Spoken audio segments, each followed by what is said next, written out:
TZ hapa ambao tunaongea. Sasa tukiwa tunazungumzia kwenye hii platform ya Evergreen Ventures, tumeweza kutengeneza 700,000 na shilingi 70,100 ambao balance yangu mimi inavyosomeka ni hii hapa. Umeona? Ukija tena kwenye mtaji ambao tumetoa shilingi 13,000 lakini faida tumepata 700,000 na 70,100. Umeona? Ukija sasa kwenye withdraw hapa mimi nimetoa 700,000 na 70,750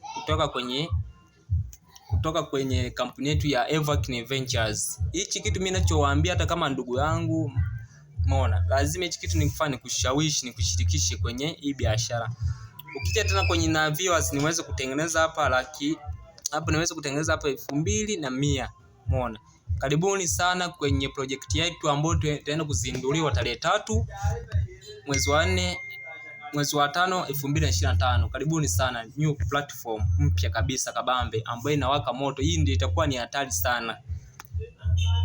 Na pesa inatoka kwa hiari kabisa. Usije ukasema nimeingia kwenye platform ambayo pesa itoke. Pesa inatoka. Karibuni sana kwenye platform yetu ya Evergreen Ventures. Tunawakaribisha wote kwa wateja. Kama hujaweza kujiunga, karibuni sana. Awe ndugu yangu nitamweka kwenye platform, au kama sio ndugu yangu, hii biashara tunafanya watu ambao tujuani, watu mataifa mbalimbali, Kenya, Kongo, Uganda. Karibuni sana wateja kwenye new platform nyingine ambayo inaitwa Golden.